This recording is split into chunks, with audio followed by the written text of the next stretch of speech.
Gully, artiste peintre, issu du mouvement graffiti. Mon concept s'inscrit dans la lignée d'un Andy Warhol, d'un Roy Lichtenstein, d'un Mike Bigelow, d'un Richard T-Bone, tous ces artistes qui se sont inspirés d'autres artistes. Si vous prenez cas par cas Andy Warhol, il s'est beaucoup inspiré du métier qu'il pratiquait, qui était la publicité.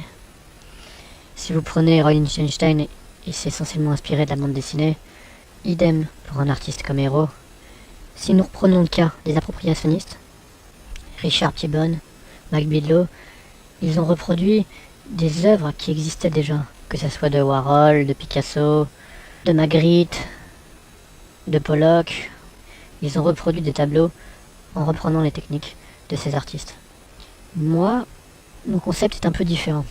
Je vais faire se rencontrer plusieurs artistes dans une seule œuvre, en y apportant ma vision, mon vécu, ce que je ressens, ce que j'ai connu dans le graffiti. Si on prend le premier tableau qui m'a vraiment fait connaître, on parle de Nighthawks de Hooper.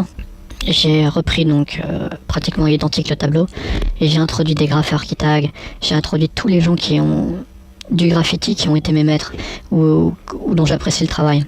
Après, petit à petit, j'ai plus introduit des artistes de la rue, j'ai introduit des artistes de l'art contemporain, comme Basquiat, comme Kessering, pour faire un mélange et raconter une histoire.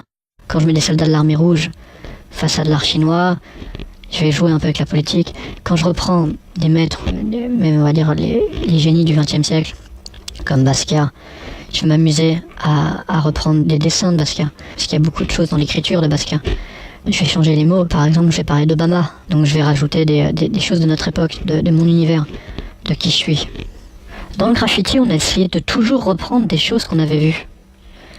On a repris beaucoup les bandes dessinées, les dessins animés, les comics, parce que c'est des personnages assez faciles à refaire, faciles à reproduire rapidement.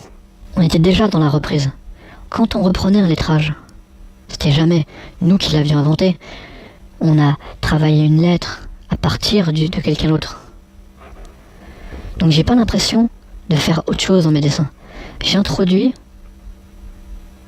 quelque chose que j'ai vu, qui m'a plu, que je réadapte à ce que j'ai envie de faire voir, à ce que j'ai envie de montrer. C'est ça qui est important pour moi. Tous ces artistes, j'essaie de m'imprégner de leur technique, de leur façon de faire, de comment ils ont travaillé, pour ressortir quelque chose qui m'appartient. Quand je vais passer au musée d'Orsay et que je vais voir Caillebotte, ce que je vais voir dans les raboteurs, c'est des gens qui nettoient. Moi, je vais apporter ma touche personnelle, ma touche de la rue, ma touche du graffiti. Je vais imaginer un lieu entièrement à renettoyer, un lieu qui a été graffé, qui a été tagué, que les gens vont réhabiliter. Et pour ça, ils vont raboter le parquet pour retirer toute la crasse, la peinture, tout ce que la rue a pu amener dessus. Quand je vais passer devant un tableau de Richter, ce que je vois, mis à part le travail qu'il a fourni, la technique qu'il a mise au point, ce que je vois, c'est un fond. Dans le graffiti, on utilise des fonds sur lesquels on va coller des lettrages. Là, ce qui m'intéresse dans le travail autour de Richter, quand je vais coller les lettres de Wool dessus, ce que je veux, c'est des grosses lettres. C'est des lettres, on va dire, d'imprimerie, des lettres capitales. Donc en reprenant ce tableau de Wool et en le collant sur du Richter, j'ai l'impression d'être dans le graffiti. J'ai mon fond, mon aplat, et je vais coller des grosses lettres avec une grosse signification. Surtout en ce moment, avec cette peur du terrorisme. Quand je vais reprendre du Dohanos ou du Rockwell, ces illustrateurs des années 50-60, qui faisaient quand même les couvertures du Poste, donc c'est pas n'importe qui, c'est des gens qui ont un talent extraordinaire. Quand je vais reprendre ce qu'ils faisaient sur des petites planches pour faire les couvertures, que je vais reprendre sur un grand tableau, et que je vais mettre un Hitchcock, un enfant devant du Lichtenstein, devant du Basquiat, devant du Picasso, je vais raconter aussi une histoire. Je vais mettre des enfants devant une palissade qui nettoient. Je vais mettre quelqu'un d'une autre époque qui regarde un travail d'un street artiste, de quelqu'un que je respecte comme Banksy, comme Sin, comme les OSG-Meos.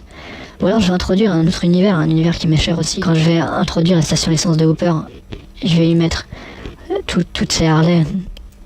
Et je veux vraiment raconter une histoire à travers des œuvres que je revisite. Et je veux aller beaucoup plus loin que ces mouvements d'appropriation. ou que Picasso qui revisite Manet. Je veux introduire quelque chose d'actuel. Ce qui a été ma vie. Ce qui est ma vie. Je veux comprendre les techniques, comprendre toutes les ficelles des autres, les remanier, les refaire.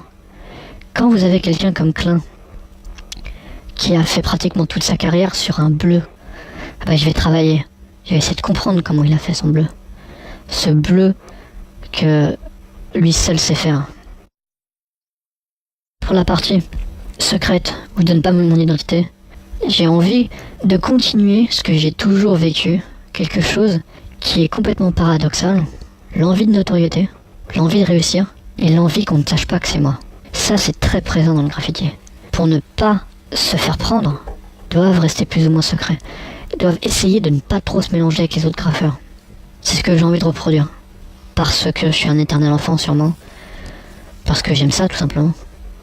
J'aime ça, je trouve ça jouissif. Exactement. Comme quand plus jeune, je passais devant un train que j'avais fait, que j'observais les gens sur le quai de la gare, que des gens étaient indignés, que des gens trouvaient ça beau, que des gens le prenaient en photo. Je veux vraiment reproduire la même chose. J'ai envie de passer à mes expositions, de voir la réaction des gens, les critiques, les vraies critiques. Pas le je vous passe de la pommade dans le dos parce que je sais que c'est vous. J'ai pas envie de tout ça. Je préfère rester, écouter, entendre ce que les gens disent. Peut-être aller chercher des choses, des idées que j'ai pas encore eues. En tout cas, j'ai besoin de vivre comme ça, caché, sans qu'on sache. C'est un besoin et ça continuera, j'espère. En tout cas, les gens avec qui je travaille, tout le monde respecte mon envie de travailler dans l'ombre, comme à l'époque du graffiti.